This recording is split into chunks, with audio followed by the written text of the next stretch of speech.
हरे कृष्णा। जी माता जी। ओम नमो भगवते वासुदेवाय। ओम ओम नमो नमो भगवते वासुदेवाय।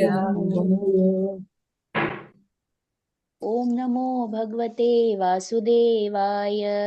ओम ओम नमो नमो भगवते भगवते वासुदेवाय। भगवते वासुदेवाय। ओम ओम नमो भगवते भगवते वासुदेवाय।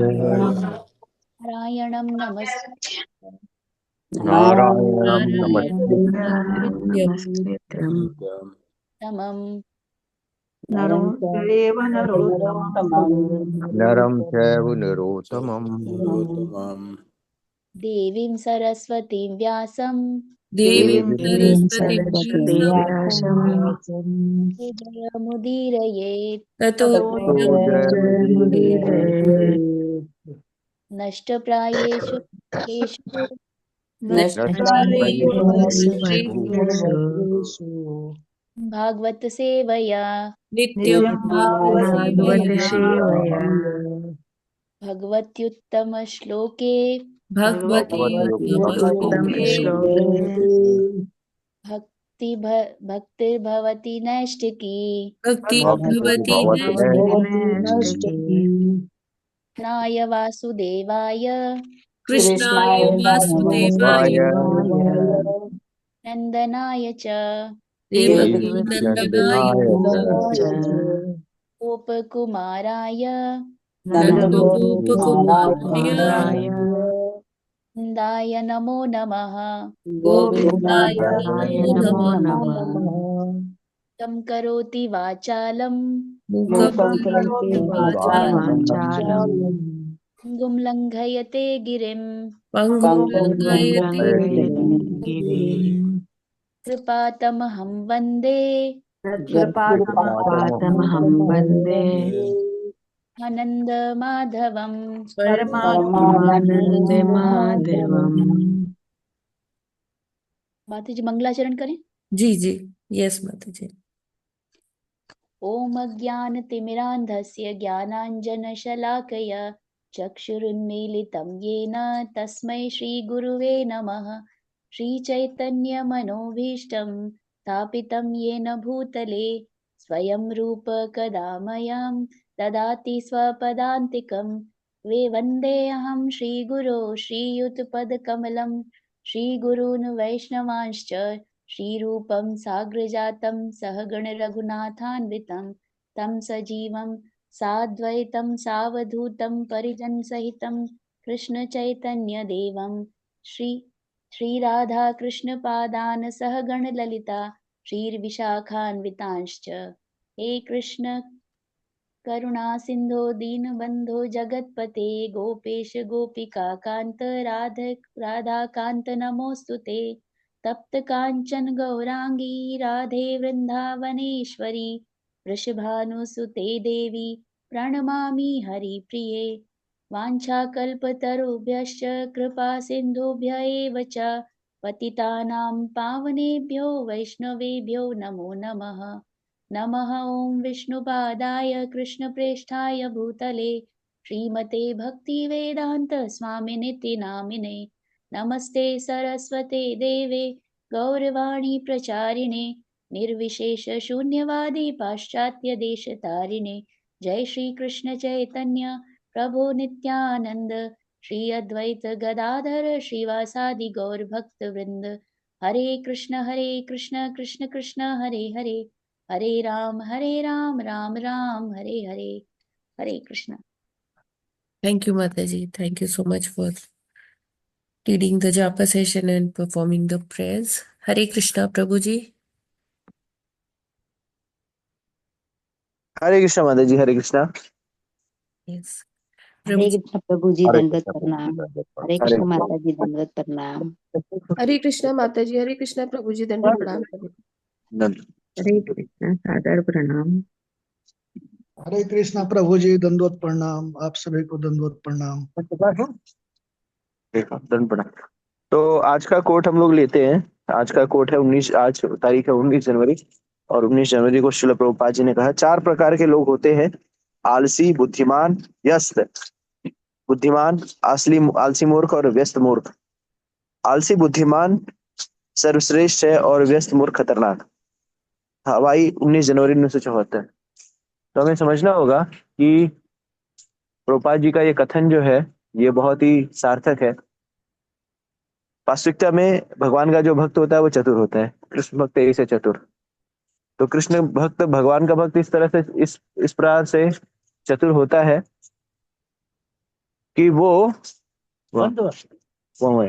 वो इस प्रकार से चतुर होता है कि वो सारे कार्य करता है, लेकिन बुद्धिमत्ता का वो तीव्रता से उपयोग करता है और कम कम प्रयास में अधिक कार्य किस की तरह से किया जाए इसका वो पूरा पूरा ध्यान रखता है। तो हमें समझना होगा कि हमें कार्य करना है और भक्तिमय कार्य में लगना है, संलग्न होना है और चतुराई के साथ उन कार्यों में संलग्न होना है, जिससे हम ये देख पाए कि हम ये देख पाए कि हम ये देख पाए कि हमें गंभीरता से और अल्प समय में भगवान की सेवा कर पाए। तो भगवान की सेवा में हमें अपनी बुद्धिमत्ता का उपयोग करना चाहिए। प्राय हम बुद्धिमत्ता का उपयोग करते हैं धनोपार्जन करने में और अपनी दैनंदिन आवश्यकताओं को पूरा करने में, लेकिन मूलभूत जो हमारी गंभीरता होनी चाहिए वो भगवत प्राप्ति करने में होनी चाहिए। किस तरह से भगवान की प्राप्ति के लिए हम लोग अधिक प्रयास कर पाए, गंभीर प्रयास कर पाए। ठीक है, किसी का कोई प्रश्न है तो हम लोग श्लोक पढ़ते हैं। हाँ, अगला श्लोक पढ़ते हैं। Yes.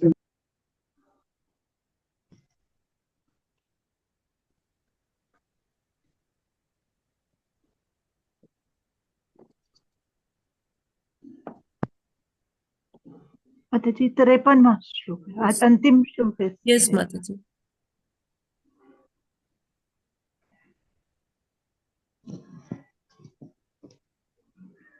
तिरेपनवां श्लोक। हरे कृष्णा। तेभ्यश्चैकैकशः स्वस्य देहस्यांशमदादजः यत्तत् समाधियोगवृद्धि तपो विद्या विरक्तिमत्। हरे कृष्णा। हरे कृष्ण। हरे कृष्णा।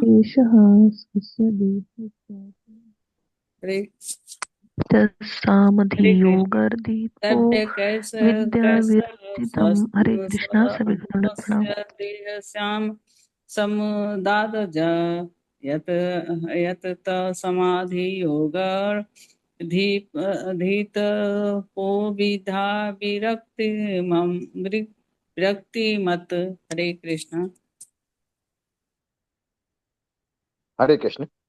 तेभ्यश्च कैकश स्वस्थ देव इस्यांश मदादज यत् तस मादियोगर दिव तपो विद्या विरक्ति मत। हरे कृष्ण। हरे कृष्णा। सभी को दंडवत प्रणाम। तेभ्यः च कैकश स्वस्य देस्यांशमदादज यत् समाधि योगरिद्धि तपो विद्या विरक्ति मत। हरे कृष्णा। सभी को दंडवत प्रणाम। हरे कृष्णा। सादर प्रणाम। तेभ्यश्चैकैकशः स्वस्य देहस्यांशमदादजः यत्तत् समाधियोगरिद्धि तपः विद्याविरक्तिमात्। हरे कृष्णा। हरे कृष्ण। तेभ्यः च एकैकशः स्वस्थः देहस्य अंशम् अदात् अजः यत् तत् समाधि योगः ऋषिः तपः विद्या विरक्ति मत। हरे कृष्णा। हरे कृष्णा। सभी को दंडवत प्रणाम। तेभ्यः च एकैकशः स्वस्य देहस्य अंशम् अदातजः यत् तत् समाधि योग रिद्धि तपः विद्या विरक्ति मत। हरे कृष्णा।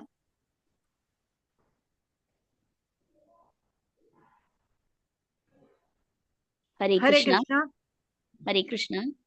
तेभ्यश्चैकैकशः स्वस्य देहस्यांश मदादजः यत्तत् समाधियोगरिद्धि तपो विद्या विरक्तिमतः। हरे कृष्णा। हरे कृष्ण। प्रभु जी पढ़ दूं क्या मैं? हरे कृष्णा। शब्दार्थ, अनुवाद एवं यस तात्पर्य प्रभु श्रील जी, पढ़ प्रभुपाद जी। दीजिए, आप पढ़ दीजिए। हरे कृष्ण। शब्द अर्थ,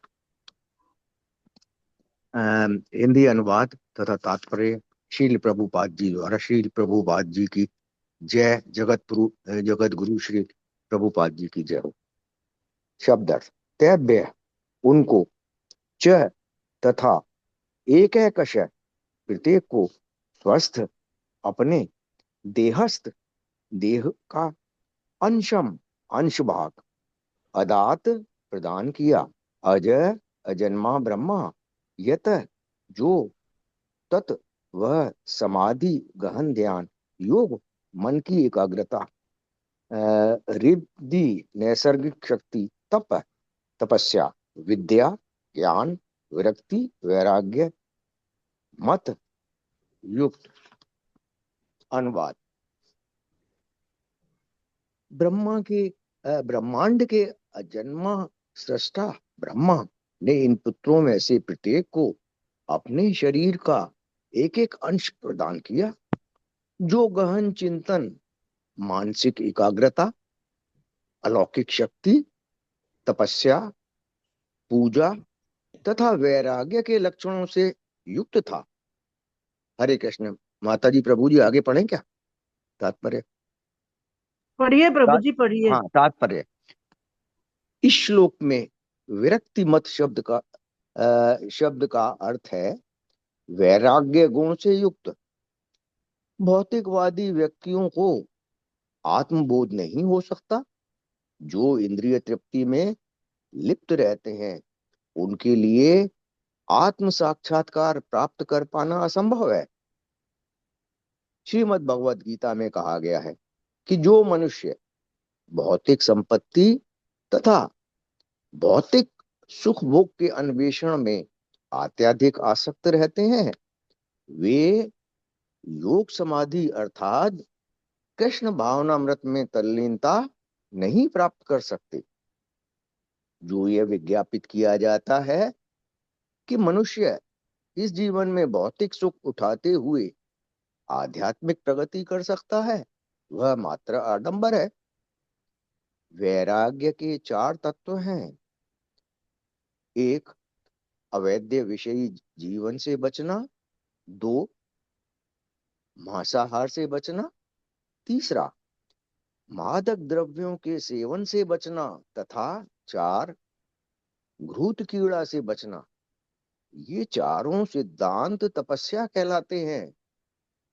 आत्मबोध का विधान यह है कि मन को कृष्ण भावनामृत के सहारे परमेश्वर में तल्लीन कर दिया जाए। इस प्रकार श्रीमद् भागवतम के 3 स्कंद के अंतर्गत मैत्रेय विदुर संवाद नामक 20वें अध्याय के भक्ति वेदांत तात्पर्य पूर्ण हुए। हरे कृष्ण।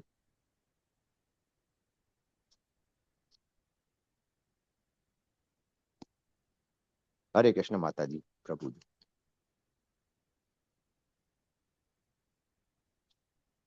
हरे कृष्णा प्रभु जी। हरे कृष्णा, बहुत बहुत धन्यवाद। तो जैसा कि इस श्लोक में बताया है, प्रभुपाद जी बता रहे हैं। हाँ, चल चल।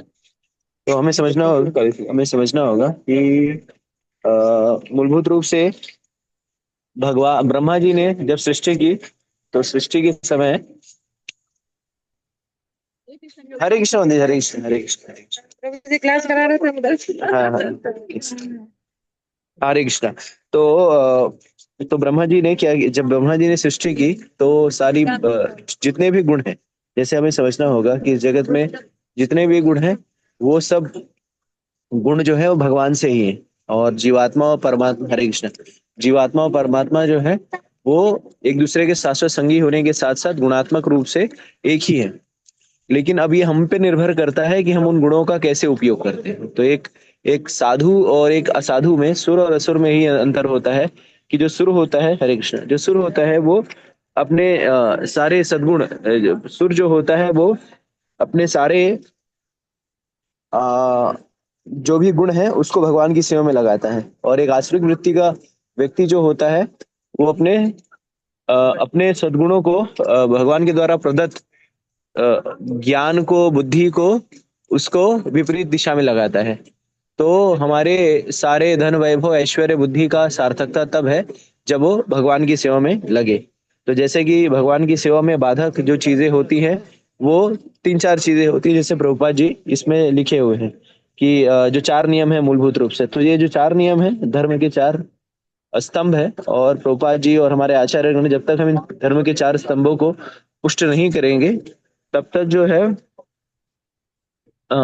जो है धार्मिक रूप से धार्मिक सिद्धांतों का प्रतिपादन नहीं कर सकते। तो इस कारण से हम सभी को इन 4 नियमों का गंभीरता से पालन करना चाहिए। और ये 4 नियम क्या है? किसी प्रकार का मांसाहार ना करना। तो मांसाहार के अंतर्गत ये लहसुन, प्याज इत्यादि भी आता है। तो जो भी जैसे वैसे तो लहसुन, प्याज जो है उसको आयुर्वेदिक रूप से लेते हैं, लेकिन चूंकि तमोगुण को बढ़ावा देते हैं, इस कारण से भक्त जो है लहसुन, प्याज इत्यादि खाने से बचते हैं और किसी प्रकार का मांस भक्षण करने से बचते हैं। फिर दूसरा है किसी प्रकार का अवैध संग ना करना। तो विवाहोत्तर संबंध, किसी प्रकार का अवैध संग जो है वो वर्जित किया गया है। तो अगर कोई विवाहित है तो अपनी विवाहिता स्त्री या अपने विवाहिता पुरुष के साथ जो है वो संबंध कर सकता है। फिर तीसरा है किसी प्रकार का मद्यपान ना करना। तो मद्यपान में मद्यपान जो होता है उसमें हम सारी चीजें इंक्लूड कर सकते हैं मद्यपान के अंदर, जैसे चाय भी, कॉफी भी, किसी प्रकार के कैफीन से जो आदत लगाने वाली जो तत्व हैं वो सारे चीज जो है उसमें रहते हैं। और किसी प्रकार का जुआ ना खेलना। तो आजकल जो ये विज्ञापन भी आते हैं, पैसा लगाओ, टीम बनाओ, ये सब भी जो जुआ के अंतर्गत ही आता है, क्योंकि आप उसमें धन लगाते हैं और फिर आप उसमें वो करते रहते हैं। तो हमें समझना होगा कि हमें स्वाभाविक रूप से इन चार चीजों से बचना पड़ेगा। तो किसी भी साधक को चाहिए कि इन चार विषय वस्तुओं से अपना बचाव करे, और 4 चीजों से अपना बचाव करे, और बचते हुए, हरे कृष्ण, नहीं, नीचे 4 चीजों से बचाव करे और प्रयास करे कि इन 4, अगर कोई देखिए, अगर कलयुग में देखा जाए तो सारी सामाजिक कुरीतियां जो है इन्हीं 4 चीजों में निहित है। और किसी भी तरह से हम इन चारों कुरीतियों से अगर हम अपना बचाव कर ले जाते हैं तो फिर किसी प्रकार के पतन की आकांक्षा नहीं रहती। तो अगर कोई सामाजिक रूप से महान भक्त ना बने, या हम कह सकते हैं महान भक्त ना बन पाए, लेकिन इतना तो हाँ, आवत है इतना तो यही रहा तो हाँ, लेकिन इतना तो पक्का है कि व्यक्ति अगर इन 4 नियमों का पालन करेगा तो एक अच्छा नागरिक तो बन ही जाएगा। लेकिन क्या अच्छा नागरिक बनना पर्याप्त है? क्या प्रश्न ये उठता है। हमें समझना होगा कि हमें अच्छा नागरिक नहीं बनना है, हमें जो है भगवान का भक्त बनना है। तो अगर भागवतम में कहा गया है कि अगर हमारे पास सारी नैतिकता हो, और नैतिकता होने की स्थिति में भी व्यक्ति जो है वो भी इस जगत में ही रह जाएगा, क्योंकि अगर नैतिकता का पालन करेगा तो वो पुण्य इत्यादि करेगा। पुण्य करना अच्छी बात है, लेकिन हमें जो है पुण्य के भी ऊपर चलना है, और जब तक हम पुण्य के ऊपर नहीं जाते तब तक इस भौतिक बंधन में ही रहेंगे। तो मूलभूत रूप से भक्त बनने से सारे सद्गुण, यानी भक्त जो है इस मनुष्य योनि का सिरमौर है। क्यों? क्योंकि इसके जीवन का लक्ष्य जो है वो कृष्ण को प्राप्त करना होता है। तो अगर किसी व्यक्ति के जीवन का लक्ष्य कृष्ण को प्राप्त करना है, और कृष्ण को प्राप्त करने की उसकी चेष्टा और प्रयास है, तो ऐसा व्यक्ति सराहनीय होता है, ऐसा व्यक्ति सिरमौर है।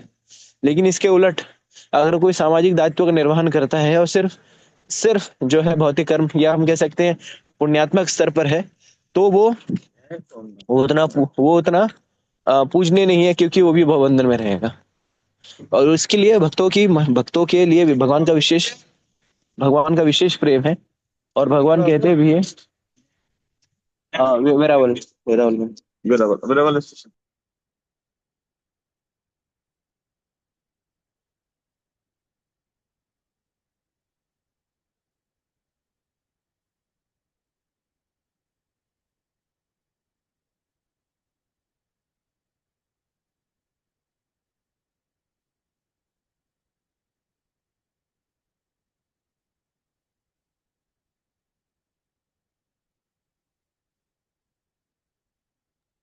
तो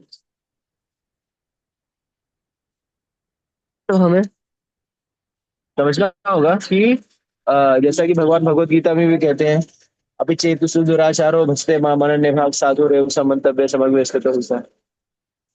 तो अगर भगवान का भक्त है और उससे कोई त्रुटि हो जाती है और वो मान लीजिए किसी गलत कार्य को भी कर देता है, तो भगवान कहते हैं ऐसा व्यक्ति जो है वो को साधु मानना चाहिए। क्यों? क्योंकि इसकी मति जो है वो कृष्ण में लगी हुई है। जैसे हम देखते हैं भागवतम में बहुत सुंदर उदाहरण है अक्रूर जी का। तो अक्रूर जी ने क्या किया? अक्रूर जी ने ऐसी रचना रची कि जिसमें भगवान के ससुर की हत्या करवा दी उन्होंने। हाँ, सत्यजीत की हत्या करवा दी, जो कि भगवान के ससुर सत्यभामा के पिता। लेकिन फिर भी उनको साधु ही माना गया। तो हमें समझना होगा कि भक्तों का अगर भक्ति कर रहा है, तो अगर थोड़ा पतन हो जाता है, अगर कोई गलती भी हो जाती है, तो भी वो सराहनीय है। क्यों? क्योंकि वो उसकी मति भगवान में लगी हुई है। ठीक है। तो मैं थोड़ा सा प्रवास कर रहा हूँ तो आवाज आ रहा होगा, तो मैं अपनी वाणी पे यही विराम देता हूँ। किसी का कोई प्रश्न है तो हम लोग प्रश्न उत्तर ले सकते हैं। हरे कृष्ण प्रभु जी, ये घृत कीड़ा क्या उसके लिए जुआ वगैरह खेलने के लिए है क्या? इस शब्द का क्या मतलब है इसमें जो चौथा है? क्या प्रश्न है प्रभु जी आपका, किशोर कुमार जी? घृत कीड़ा से बचना, ये क्या जुआ वगैरह है क्या? क्या है घृत कीड़ा का क्या मतलब हुआ? जरूर कीड़ा का अर्थ है जुआ, जहां पर आपको धन लगा के उसके बदले में धन लेना है, या तुरंत पैसा लगाओ करोड़पति बन जाओ। आजकल देखिए ना, इतने सारे हाँ जो हाँ। घोटाले हो रहे हैं, वो क्या है, लोगों को बताते हैं आपको 10% 20% हम लोग ब्याज दर पे देंगे, सरकार जो है 7% दे रही है, और जो ये लोग धोखेबाज लोग हैं 10 10 20 20% ब्याज दे रहे हैं। तो सब जुआ ही है ना। हाँ प्रभु जी, ठीक है। और किसी को कोई प्रश्न है?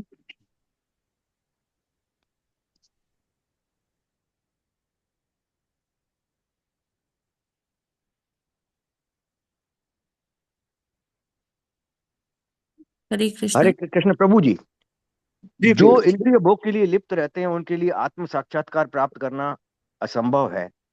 तो मानव जीवन में या किसी भी लोक में है तो कुछ ना कुछ तो इंद्रिय तृप्ति रहती ही है, चाहे वो काम वासना ना हो, अन्य हो, आंखों से कानों से, और खाने में भी थोड़ा जो कुछ भी है स्वादिष्ट भोजना सब इंद्रिय तृप्ति है।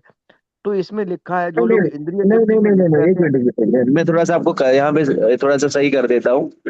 वास्तविकता में शरीर की आवश्यकताओं को पूरा करना इंद्रिय तृप्ति नहीं है। जैसे आंखों की कुछ आवश्यकता है, कानों की कुछ आवश्यकता है, नासिका की कुछ आवश्यकता है, पेट की कुछ आवश्यकता है, और इंद्रियों की कुछ आवश्यकता है। तो उनको पूरा करना, उसमें कोई भी इंद्रिय तृप्ति नहीं है। हमें कोई आ, हमारी इंद्रियों की आवश्यकता है, उसको पूरा करने में कोई दिक्कत नहीं है। दिक्कत तब होती है जब हम इंद्रियों का या किसी भी चीज का अत्यधिक उपयोग करते हैं। तो हमें समझना होगा कि प्रकृति इस तरह से बनी हुई है, जैसे भी हम अति करेंगे ना, उसका हमें फल प्राप्त होने लगेगा। तो अगर मर्यादित रूप से सारी चीजों का उपयोग किया जाए आपके आपकी आवश्यकता के अनुसार, यानी आपकी शारीरिक आवश्यकताएं क्या है, तो उसमें कोई दिक्कत नहीं है। इसलिए जो 4 नियम बनाए गए हैं वो उस आधार पर बनाए गए हैं कि व्यक्ति जो है अति न करे। तो जब अति करने लगते हैं तब जा करके वो इंद्रिय तृप्ति के अंतर्गत आता है। अब जैसे कोई 3 टाइम भोजन करे, तो 3 टाइम भोजन करना स्वाभाविक बात है, व्यक्ति की आवश्यकता है। हाँ प्रभु जी, ठीक है। लेकिन कहीं ना कहीं तो व्यक्ति या जीव भौतिक संपत्ति तथा भौतिक सुख भोग के जो है अन्वेषण में लगा ही रहता है। चाहे वो धर्म अर्थ काम और मोक्ष की जो परिभाषा बताई गई है उसके अंतर्गत भी है कि धर्म भगवान को के लिए कर्म उसके जो है और जो है कर्म उसकी स्त्री पूर्ति करेगी। तो धर्म के चलाने के लिए भी जो है अर्थ की जरूरत है। तो कहीं ना कहीं तो व्यक्ति इस जीवन में जब आता है तो तीनों गुणों से युक्त होने की वजह से धर्म और अर्थ और काम में भी होता है। काम का मतलब कोई वो भोग नहीं है, अन्य काम। तो फिर भगवत प्राप्ति के लिए भी प्रयत्नशील होता है। तो कहाँ तक उसको तरक्की मिलेगी फिर? नहीं नहीं प्रभु, तो अपने प्रश्न को दोहराएंगे क्या? मैं सुन नहीं पाया थोड़ा सा। प्रभु जी, इसमें हाँ। जो आया था कि जो मनुष्य भौतिक संपत्ति तथा भौतिक सुख भोग के अन्वेषण में अत्यधिक के लिए वर्ड है, लेकिन जो व्यक्ति इस जहान में संसार में आया है, वो कहीं ना कहीं धर्म के साथ साथ जो है अर्थ में भी लगा रहता है। बिना अर्थ के तो धर्म भी नहीं चल पाएगा, और काम हम्म। चाहे वो भोग ना हो तो काम में भी लगा रहता है।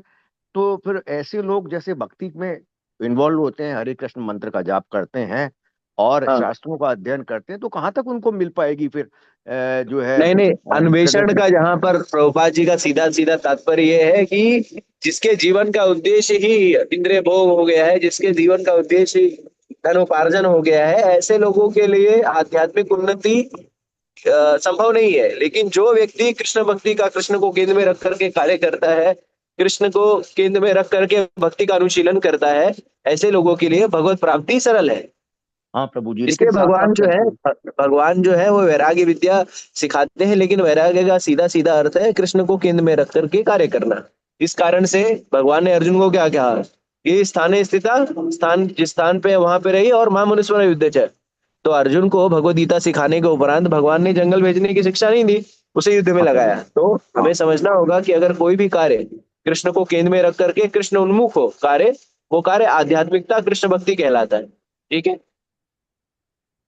तो अगर इसी तरह से धनोपार्जन करने के लिए, आर्थिक उपार्जन करने के लिए मना नहीं किया गया है, लेकिन धन का उपयोग अगर भोग में लगेगा तो फिर वो कहीं ना कहीं भोग हो जाएगा, कर्म फल देगा। लेकिन उसी धन का सार्थक उपयोग भगवान की सेवा में, जैसे कोई गृहस्थ है, उसके बाल बच्चे परिवार है, तो अब बाल बच्चों की आवश्यकताओं को पूरा करना, उनको अच्छे स्कूल में पढ़ाना हाँ करना, ये काम वृत्ति नहीं है, ये भोग नहीं है, ये स्वाभाविक से वृत्ति है। और भगवान ने उन बच्चों को दिया है उनका देखभाल करने के लिए, उनको कृष्ण भावना, कृष्ण उनको कृष्ण भक्ति में लगाना। तो ये कहीं भोग नहीं है। ऐसा जरूरी नहीं है कि भगवान का भक्त का लड़का जो है वो टीचर की तरह घूमे तब जा करके वो भगवान की सेवा में लग रहा है। तो ये हम कभी बार, प्रभुपाद जी बार बार शास्त्रों में, भगवत गीता में, अपने तात्पर्य में कहते हैं, भागवतम में, कि भक्ति कोई चढ़ता नहीं है। अब जैसे मान लीजिए कोई भक्त है, उसकी आमदनी जो है महीने की 1 करोड़ रुपया है, तो हम उसको नहीं एक्सपेक्ट कर सकते ना कि मेरी तरह 10,000 का फोन लेके घूमे। वो आईफोन हाँ लेके प्रभु। घूमेगा तो फिर उसके लिए वो इंद्र तृप्ति नहीं है। लेकिन मेरी पगार ही 1 लाख रुपए और 1 लाख रुपए का फोन लेके घूमूंगा, तब वो इंद्र तृप्ति हो जाएगी। ठीक है प्रभु जी, इससे संबंधित एक थोड़ा वर्ड जानना चाहते हैं जो नहीं जान पाते हैं, निष्काम कर्म क्या है? 1 मिनट रुक जाइए प्रभु जी, मेरे पिताजी का फोन आ रहा है। अच्छा प्रभु।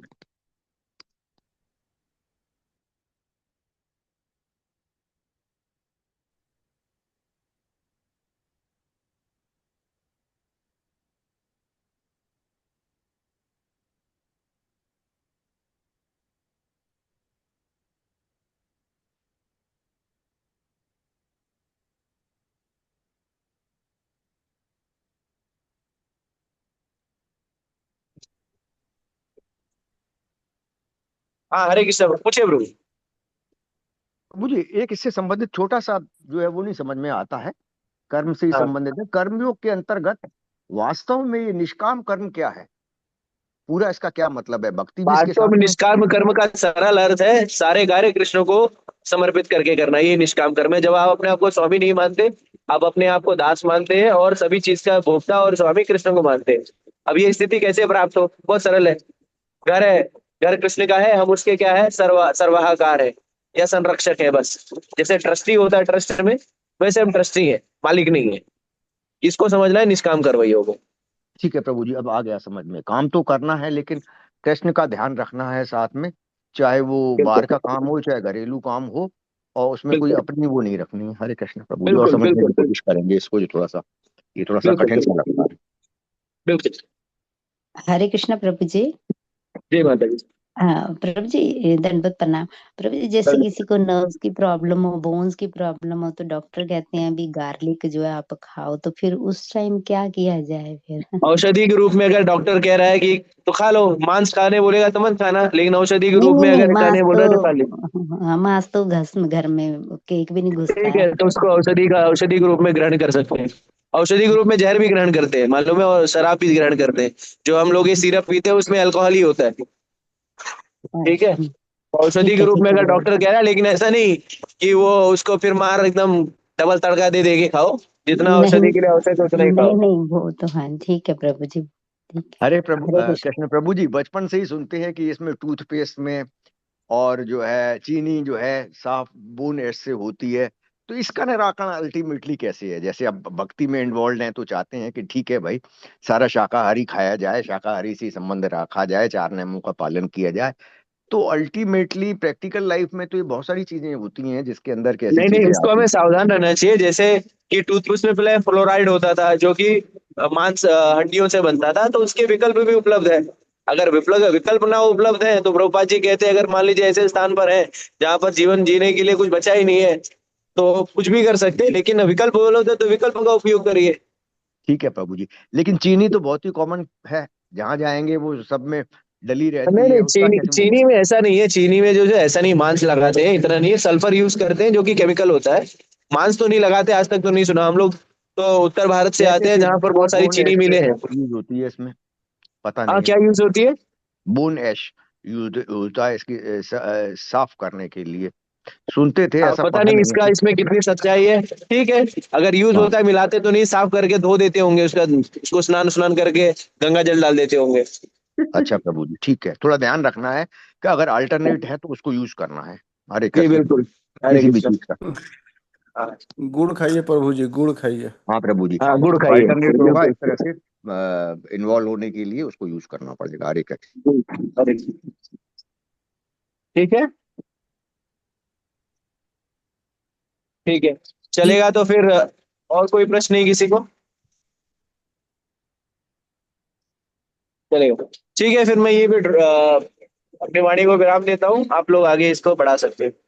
हरे कृष्णा, दंड प्रणाम सभी। हरे थैंक यू कृष्ण प्रभु प्रभु जी, जी, दंडवत थैंक यू सो प्रणाम। मच। आप यात्रा में है और आप हरे कृष्णा प्रभु जी, दंडवत प्रणाम। हाँ, प्रभु जी चले गए। प्रभु जी इस समय वो द्वारिका यात्रा पे है।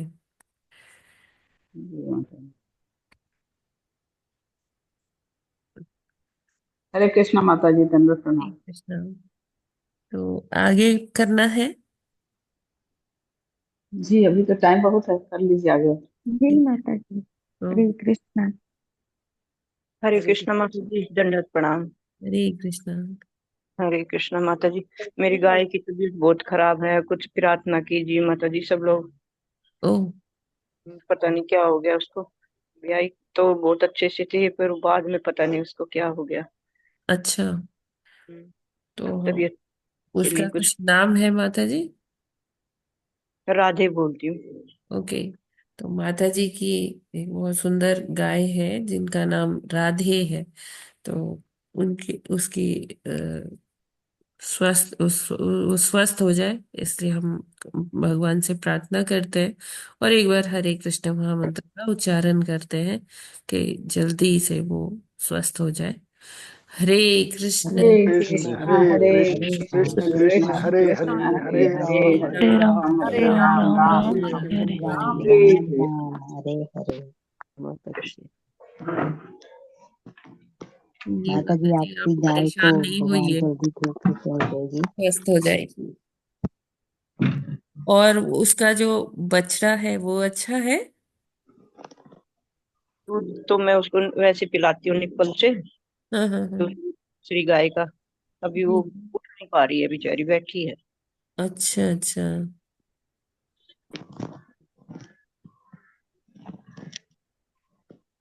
ठीक है। तो आगे हम लोग पढ़ते हैं। अब ये 21वां अध्याय। यहाँ से शुरू हो गया है एक अलग अध्याय। मतलब अध्याय तो अलग है ही, मतलब एक अलग दृष्टिकोण से शुरू हो गया है। तो ये गृहस्थों के लिए बहुत सुंदर टॉपिक्स है इसमें ना। यहाँ फिर आगे कपिल मुनि का आविर्भाव होगा। फिर कपिल मुनि अपनी माता को वो सारा टीचिंग्स देंगे, सब समझाएंगे देवहूति माता को। करदम मुनि और मनु का संवाद, फिर करदम मुनि और देवहूति माता का संवाद। फिर ये इस तरह से पूरा ये 33वें अध्याय तक ये चलेगा। ये 21 है तो 13 अध्याय। तो इसमें करीब एक साल लग जाता है है ना। तो बहुत लंबा है माता जी। हाँ, हम्म तो मतलब अप्रोक्स कह रही हूँ, हो सकता है 8-9 महीने में भी हो जाए। लेकिन हाँ, क्योंकि बड़े चिंतन वाले ये चैप्टर्स हैं, हमें श्लोकास का भी बहुत अर्थ ही बहुत। ध्यान से पढ़ने चाहिए ये वाले अध्याय, क्योंकि हम उसी नैया में सवार हैं, गृहस्थ जीवन में है ना। तो जैसे एक पति पत्नी को, पत्नी का क्या धर्म है, पति का क्या धर्म है, पुत्र का क्या धर्म है, और मतलब इसमें बहुत विस्तृत रूप से बताया गया है। तो हमें बहुत ध्यान देके ये सुनना चाहिए। और कपिल मुनि जो स्वयं भगवान जो शिक्षाएं दे रहे हैं, तो उसको हमें सुनना चाहिए, बहुत ध्यान से सुनना चाहिए। तो स्टार्ट करते हैं। अभी जी। विदुर जी का है पहले। हम्म जी। 21वां अध्याय मनुकर्दम संवाद। विदुर उवाच स्वायंभुवस्य च मनोर्वशं वंशः परमसम्मतः कथ्यतां भगवन्यत्र मैथुनेनैधिरे प्रजाः। हरे कृष्णा। हरे कृष्णा। विदुरोवाच स्वयंभुवस्य च मनोरवंशः परं समतः कथ्यां त भगवनस्त्र मैथुनेर्नैधिरे प्रजा। हरे कृष्णा।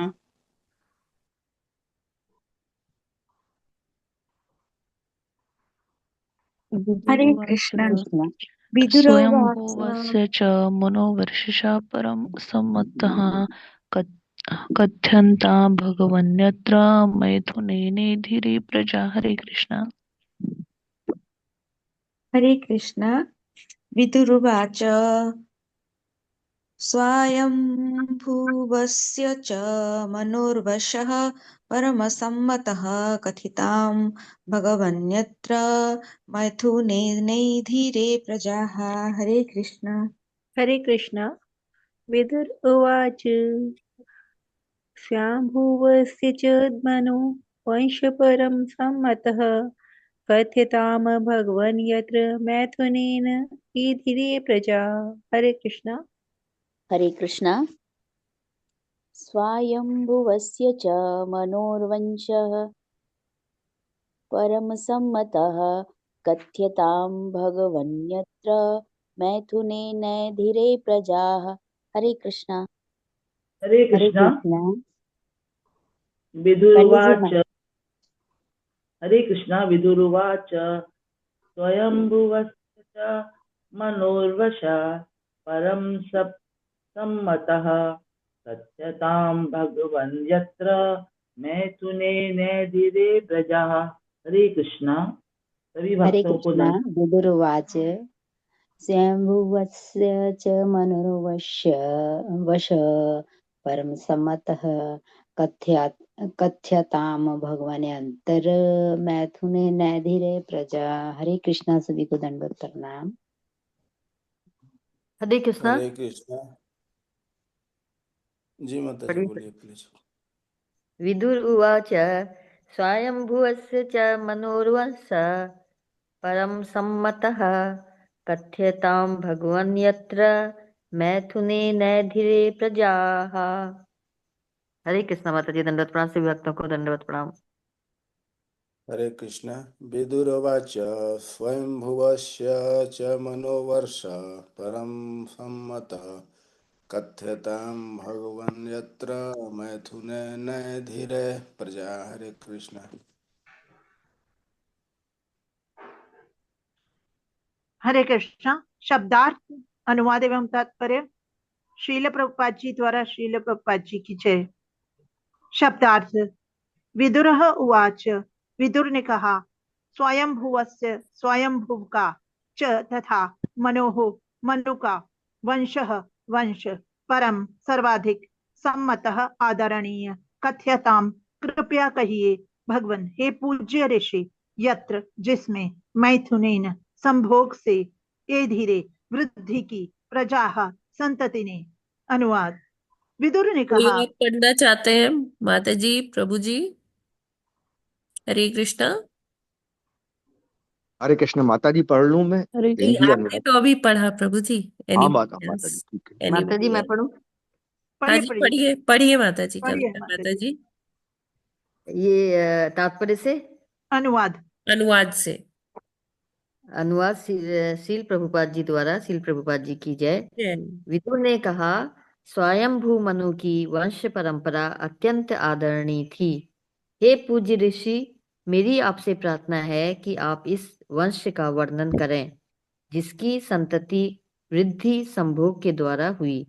तात्पर्य, अच्छी संतान उत्पन्न करने के लिए नियंत्रित विषयी जीवन अपनाना चाहिए। वास्तव में विदुर ऐसे व्यक्तियों का इतिहास सुनने के लिए इच्छुक नहीं थे जो विषयी जीवन बिता रहे हों। वे तो स्वयंभू मनु की संतति के विषय में जानना चाहते थे, क्योंकि इस वंश में अनेक भक्त राजा हुए हैं जिन्होंने अपनी प्रजा का पालन आत्मज्ञान के साथ एवं अत्यंत सावधानी पूर्वक किया था। अतः उनके कार्यकलापों का इतिहास सुनकर मनुष्य अधिक प्रबुद्ध बन सकता है। इस प्रसंग में एक महत्वपूर्ण शब्द परम सम्मत आया है, जिससे संकेत मिलता है कि स्वयंभू मनु तथा उनके पुत्रों की संतति बड़े बड़े अधिकारियों को स्वीकार्य थी। दूसरे शब्दों में, आदर्श संतान उत्पन्न करने के लिए विषयी जीवन की मान्यता सभी ऋषि तथा वैदिक धर्म ग्रंथों के अधिकारी देते हैं। हरे कृष्णा। हरे थैंक यू कृष्ण माता माता जी। जी। तो यहाँ पर क्या विदुर जी, क्योंकि एक्चुअल में मैत्रेय और विदुर संवाद चल रहा है ना? एक बार इसको फिर से डिस्कस कर लेते हैं, क्योंकि कुछ नए भक्त भी हैं। तो अ, ये जो संवाद चल रहा है, ये कहाँ चल रहा है? ये नैमिषारण्य में सूत गोस्वामी जी किसको सुना रहे हैं? शौनक आदि नाथ आदि ऋषि 18,000 को। ऋषियों को सुना रहे हैं। ठीक है। जी। और उन्होंने, वो इसमें व्याख्या करते हैं कि उन्होंने ये प्रसंग कहाँ सुना था। उन्होंने सुखदेव सुना था गोस्वामी जी। शुक्रताल में श्रील सुखदेव गोस्वामी के मुखारविंद से, जब वो परीक्षित महाराज को ये कथा कह रहे थे। सुना। ठीक है। जी और जी सुखदेव गोस्वामी जी वो बताते हैं कि कुछ काल पूर्व मैत्रेय मुनि और विदुर जी का विदुर जी संवाद के हुआ समान। था यही जी। हरिद्वार के आसपास, है ना? हम्म। तो वो इस कथा को बता रहे हैं, है ना? तो ये हाँ। तीन पैरेलल कथाएं चल रही हैं। ठीक है। हम्म। एक मैत्री मुनि और विदुर महात्मा जी के। विदुर का संवाद। एक सुखदेव गोस्वामी जो और परीक्षित। कथा कर रहे हैं परीक्षित महाराज के यहाँ, उनके प्रांगण में। और हम्म। सारे नारद जी, व्यास देव, जितने गणमान्य आध्यात्मिक लोग हैं, सप्तऋषि जितने भी हैं, वो सब वहां बैठे हुए हैं। और जब ये कलयुग आया, है ना, तो जब शौनक आदि ऋषियों ने, 88,000 ऋषियों ने कॉन्फ्रेंस किया कि कैसे ये कलयुग में क्या सिस्टम रहेगा, कैसे होगा। अभी तो भगवान अंतर्ध्यान चलेगा। हो गए हैं, हम्म। तो अब धर्म अपनी शरण कहाँ पाएगा? कहाँ पाएंगे। ऐसे 6 प्रश्न ये शौनक आदि ऋषियों ने किससे किए? पूछते थे। ये सूत गोस्वामी तो से किए। जी ठीक है। तो जी ये इस तरह से 3 पैरेलल कथाएं चल रही हैं। तो अब यहाँ पर विदुर जी किससे कहते हैं? मैत्री मैत्रेय। से कहते हैं कि अब मुझे किसके वंश में के बारे में बताइए? स्वयंभू मनु के वंश के बारे में बताइए। ये जो हम्म। स्वयंभू मनु है, ये कौन है? एक्चुअली स्वयंभू ब्रह्मा जी को भी कहते हैं। क्यों? क्योंकि वो प्रकट हुए कैसे? भगवान की इच्छा से भगवान ने उनको प्रकट किया। और उसमें किसी मतलब संभोग की जरूरत नहीं थी। स्त्री का संभोग के साथ हुआ। भगवान की इच्छा शक्ति से, भगवान की कल्पना शक्ति से इनका आविर्भाव हुआ। ठीक है ना। और जब ब्रह्मा जी ने मनु को बनाया, तो ब्रह्मा जी ने भी मनु को कैसे बनाया? अपने दाहिने अंगों से रचना कर दी मनु की, जैसे कल हमने पढ़ा था, है ना। तो इस प्रकार मतलब उनको कोई ऐसा नहीं है कि उन्होंने संभोग किया कि कोई स्त्री के साथ, फिर उन्होंने गर्भ में रखा, फिर उनको डिलीवरी हुआ, तब ऐसे अभी तक जो सृष्टि हुई वो कैसे हुई? मानस ब्रह्मा जी के बॉडी पार्ट। मन से हुई, है ना। और जो ब्रह्मा जी किए, या भगवान ने ब्रह्मा जी को बनाया, ये सारी सृष्टि संकल्प शक्ति से हुई, ठीक है। और अब जो सृष्टि होने वाली है, जो संतान उत्पत्ति होने वाली है, वो कैसे होगी? वो संभोग से होगी। तो ब्रह्मा जी ने क्या किया कि अपने आधे शरीर से, दाहिने भाग से मनु को बनाया, और अपने शरीर के बाएं हिस्से से किसको बनाया? महारानी शत्रु। शत्रुपा को बनाया, है ना। और फिर जब ये इन लोगों के संतान उत्पत्ति हुई, और उसी की जो ये स्टोरी है कि कितनी संतानें थी, उन्होंने क्या क्या किया, तो उनके बारे में यहाँ पर चर्चा को आगे बढ़ा रहे हैं विदुर जी। विदुर महात्मा पूछ रहे हैं मैत्री मुनि से कि उनके संतान वृद्धि जो संभोग द्वारा हुई है, तो वो प्रार्थना कर रहे हैं कि इस वंश की आप चर्चा कीजिए। अब इस वंश की चर्चा क्यों करनी है उनको?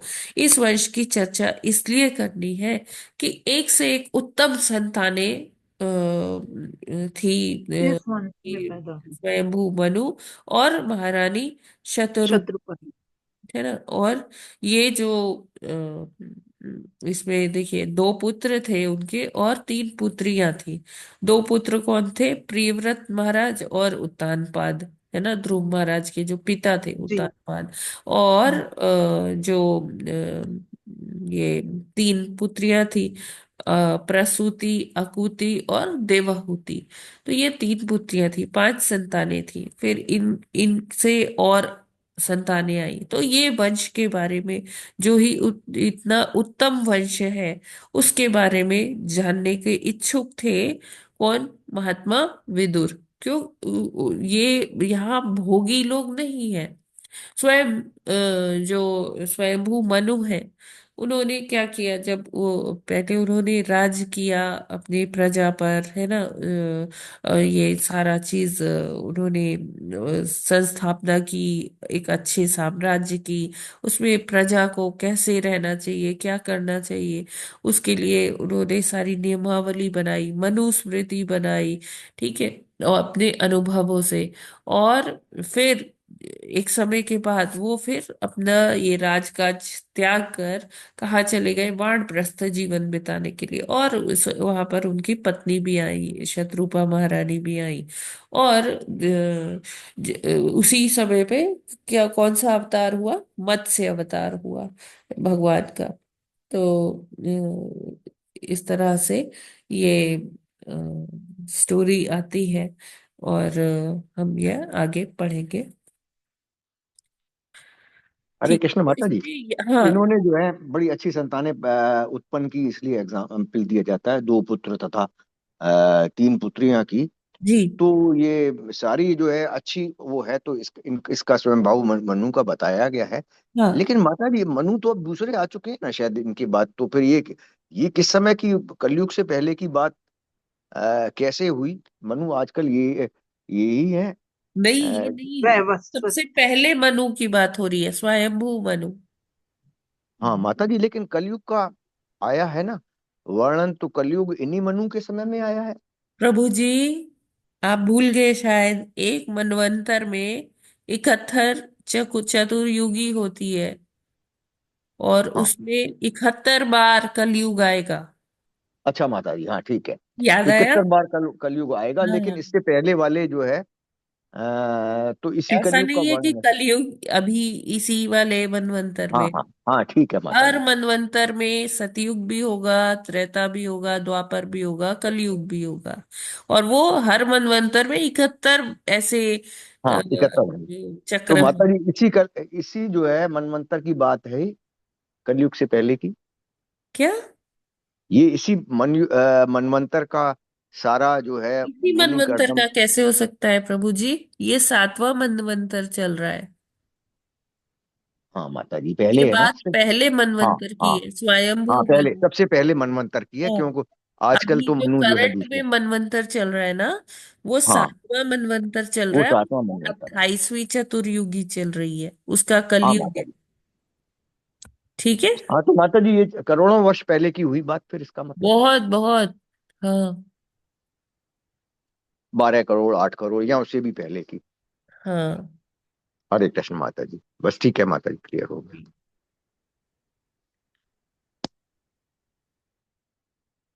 तो यहाँ पर हरे यही बता रहे प्रभुपाद जी कि विदुर महात्मा ऐसे व्यक्तियों के बारे में सुनना चाहते थे जो विषयी जीवन नहीं बिता रहे।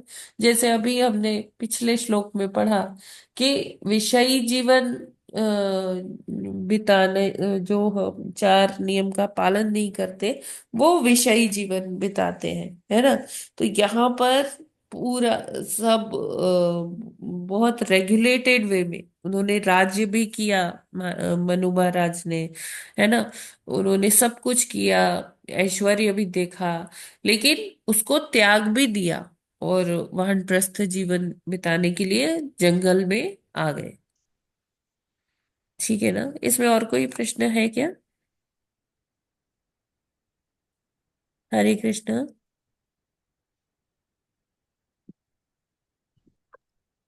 नहीं मत दीजिए, अरे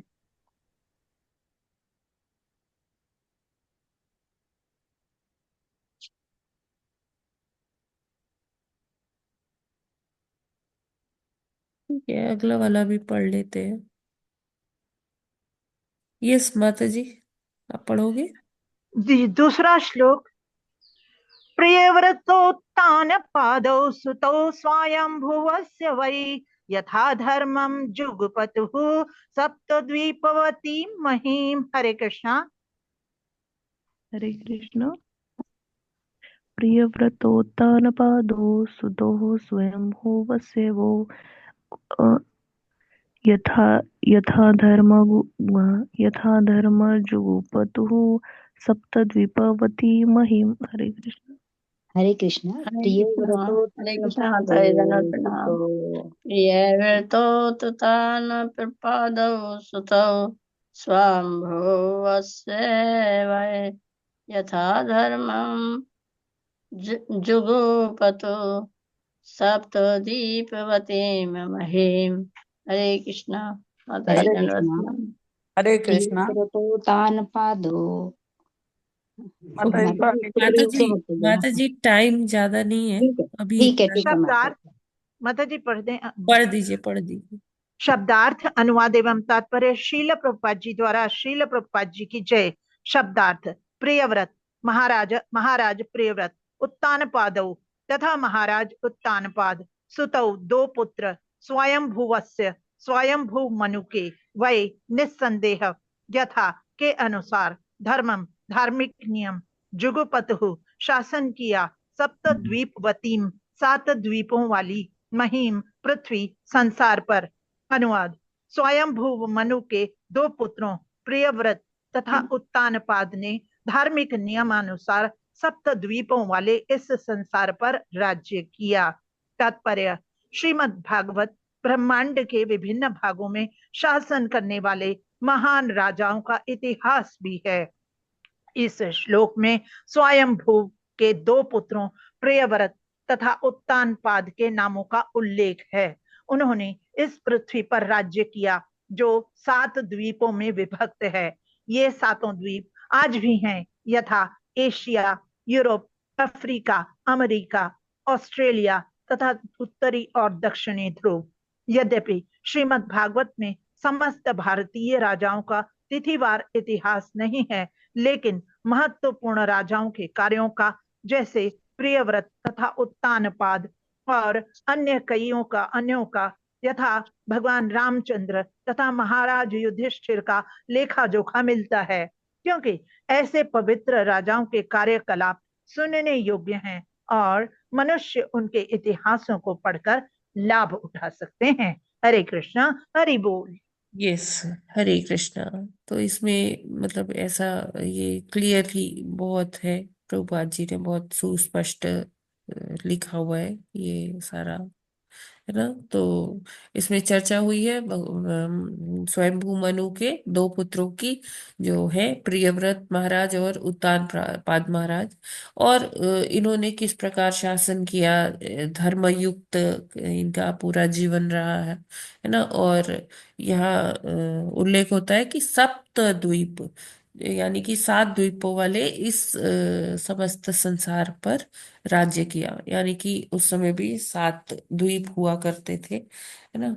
और जैसे हम आज देखते हैं अफ्रीका, अमेरिका, ऑस्ट्रेलिया, नॉर्थ और साउथ अमेरिका, ये सारे जो द्वीप है ना, ये इस पर हर द्वीप पर किसका राज्य था, इन महाराज उत्तानपाद का राज्य हुआ बाद में। और चक्रवर्ती सम्राट युधिष्ठिर हुए, रामचंद्र जी का राज्य था। तो यहाँ वैसे बता रहे कि ऐसे तो बहुत राजा हुए हैं, सबका तिथिवार उल्लेख नहीं है, लेकिन जो प्रमुख लोग हैं जैसे रामचंद्र जी हैं, महाराज युधिष्ठिर है, परीक्षित महाराज है, इनका है सारा डेटा है। और उसके हिसाब से सारी गणनाएं भी है, मिलती हैं, सारी चीज है हमारे पास। ठीक है, तो आज हम लोग इतना ही करते हैं, कल हम लोग फिर तीसरे श्लोक से आगे करेंगे, जिसपे उन्होंने अपनी मतलब पुत्रियों के बारे में भी चर्चा की। इसमें कुछ प्रश्न है क्या किसी का? हरे कृष्ण। माता जी, हरे कृष्ण। प्रश्न तो नहीं है, पर भगवान ने इतनी ज्यादा व्यास महाराज को, जो भगवान का ही रूप था, तो बुद्धि प्राप्त की, कराई कि इतने करोड़ों वर्ष पहले की भी सारी जो खास खास घटनाएं हैं, जो कि जिनसे कि ज्ञान प्राप्त किया जा सकता है, भागवतम जैसे महान ग्रंथ में जो है उन्होंने उसका जो है वो किया है। तो ये बड़ी बात है बहुत, कि इतनी पुरानी पुरानी बातें भी भगवान ने उनके माइंड में अवतरित किए गए, तो जो है। हरे कृष्ण। वेद व्यास जी खुद भगवान के ही अवतार है, हाँ तो माता जी। वो ही कर सकते हैं और कोई नहीं कर सकता इतना कॉम्पाइलेशन, है ना। हाँ माता जी। तो भगवान हम भक्ति करने वालों को भी, जो लोग परिपूर्ण होते जा रहे हैं, कुछ न कुछ ज्ञान प्रदान करेंगे, मुक्ति का मार्ग बताएंगे, आध्यात्मिक शक्ति देंगे, जिससे को आध्यात्मिक ज्ञान में अन्य परिपूर्ण होकर और आगे भक्ति के मार्ग को बढ़ा सकें। हरे कृष्ण। यस, ठीक है। तो आज हम लोग यहीं पर विराम करते हैं, और आप सभी से अनुरोध है कि आपके फैमिली में, नेबरहुड में, आपके फ्रेंड्स में कोई छोटे बच्चे होंगे, तो उनको आप हमारे ये मर्यादा पुरुषोत्तम श्री राम इंस्टीट्यूट ऑफ वैदिक वैदिक एजुकेशन में भेज सकते हैं। ऑनलाइन ये कक्षा चलती है, संडे संडे को होता है, जिसमें 5 वर्ष की आयु से लेकर 10 वर्ष तक के, 10-12 वर्ष तक के भी बच्चों का हम उनको वैदिक अपने संस्कृति के बारे में बताते हैं। भगवत गीता है, रामायण है, इसकी इसके बारे में बताते हैं, और बच्चों को अपने संस्कृति से जोड़ने का एक प्रयास करते हैं। हरे कृष्णा। ठीक है, तो हम लोग आज यहीं पर विराम करते हैं।